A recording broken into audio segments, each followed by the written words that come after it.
Well, hey everybody, welcome back to another episode of the Primary Care Podcast. It is your boy, Dr. Mark List, coming at you today with another episode. Today we're taking a joke from the primarycarepod@gmail.com inbox. Dr. List, it's really important to remember that jokes about murder are never funny unless they're executed properly. All right, let's start the podcast. The Primary Care Podcast is written and edited by a family physician for an audience of other physicians, nurse practitioners, physician assistants, residents, and medical students interested in primary care topics. This is not a podcast for patients and should not be used as medical advice. This is also a personal podcast produced on my own time and solely reflecting my personal opinions. Statements of this podcast do not reflect the views or policies of my employer, past or present, or any other organization with which I may be affiliated. Thank you for listening to the Primary Care Podcast. I'm Dr. Mark List, here to bring you the latest news, guidelines, and updates from primary care sources around the globe. Keeping it under 15 minutes long because you're in a hurry and I'm not that smart. Welcome back. Welcome back, pod girls, pod boys, pod peoples.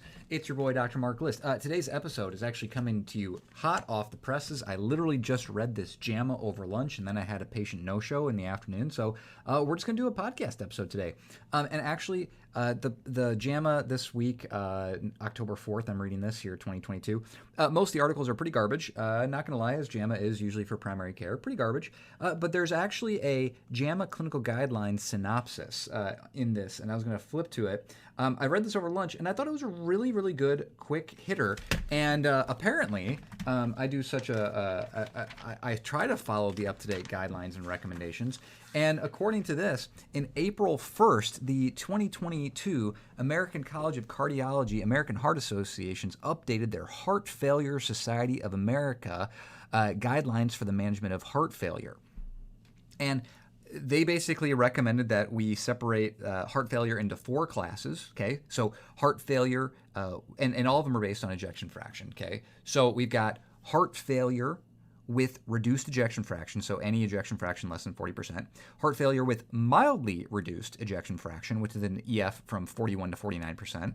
And then basically you are a preserved heart failure with preserved ejection fraction, with a ejection fraction greater than 50%, anything above greater than 50%. And then heart failure with improved ejection fraction. So if at any point they were under 40, so HFrEF is under 40, HFpEf is over 50, HFmildlyREF is 41 to 49, and heart failure, and then HFimprovedF is if they were under 40 and now they have anything over 40. So not to confuse you with HFpEf and HFrEF, but now it's HFrEF under 40, HFmildlyF with 41 to 49, HFpEf with greater than 50, and then HFimprovedF with less than 40 and now above 40. So those are the 4 new recommendations that we start calling our heart failure patients, okay? And then they really focused on a couple of big medication changes, okay? The biggest changes are really easily summarized, and that is if patients have a reduced ejection fraction, right? So HFrEF, and it's chronic, not acute, but chronic, we really need to be focusing on the angiotensin receptor neprilysin inhibitor combo, aka Entresto. That's sacubitril plus losartan. That's the only one on the market right now. The class is called an ARNI. I currently don't prescribe a ton of this. Number one, I have a ton of people with heart failure. I have way more HFpEf than I have HFrEFs.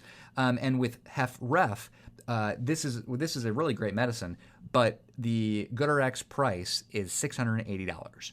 Now, you can get on GoodRx a card from the drug manufacturer to save $4,200 a year direct from the drug company, and that graciously reduces the price to only $288 a month. So again, I don't know too many people that can afford Entresto willy-nilly, so I don't use it nearly as much as I probably should. I do rely a lot on Lasix and ARBs or ACE inhibitors, etc.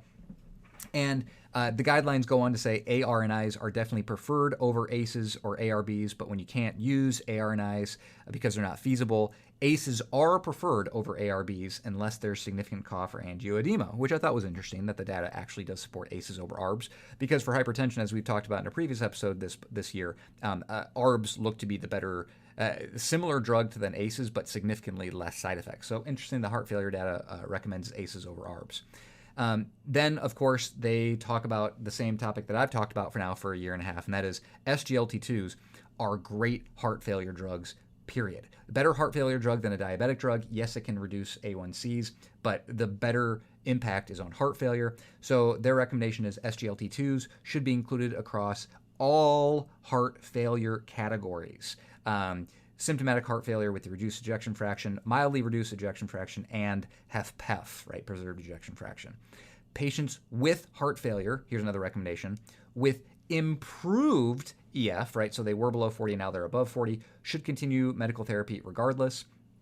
And then finally, evidence-based treatment of heart failure with preserved ejection fraction, so our HFpEf patients, include SGLT2 inhibitors, blood pressure control, and then mineralocorticoid antagonists, so spironolactone, okay?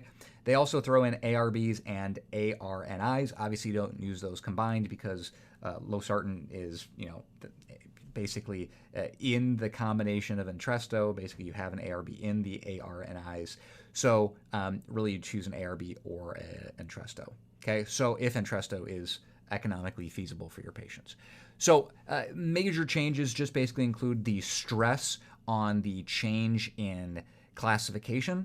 So it's no longer, right, back in med school for me in residency, it was always, systolic dysfunction or diastolic dysfunction. Now we're changing to heart failure with reduced ejection fraction, heart failure with mildly reduced ejection fraction, heart failure with preserved ejection fraction, again, 40, 41 through 49 and greater than 50. And then there's improved EF, so it was less than 40, now better. And obviously, I've used HFpEf and HFrEF for a while, but this clearly delineates the fact that now there's even an intermediate grade of mild HFrEF. The focus on SGLT2s, the focus on Entresto obviously is new. The sacubitril /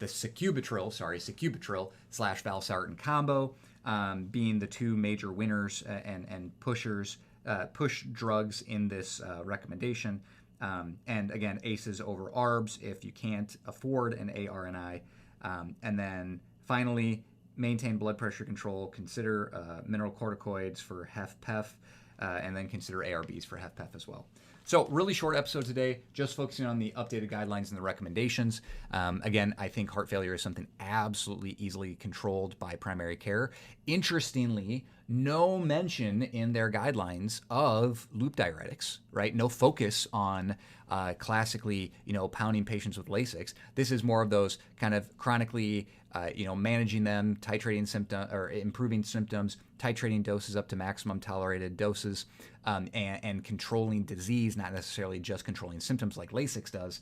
And so again, I think a bigger importance on those two new control, I say new, but not new, but new to the guideline controller drugs, really pushing this and going from there. So hopefully this was a helpful refresher and a helpful update. Again, management of heart failure doesn't need to be hard, doesn't need to be too over the top, just really need to push the appropriate drugs. And I'll see you guys next week. This has been Dr. Mark Lewis with an episode of the Primary Care Podcast. Thanks. Reminder, you can email me at primarycarepod@gmail.com if you need anything. Thanks and God bless. Reminder, you don't need to stay up all night to stay up to date. Thanks.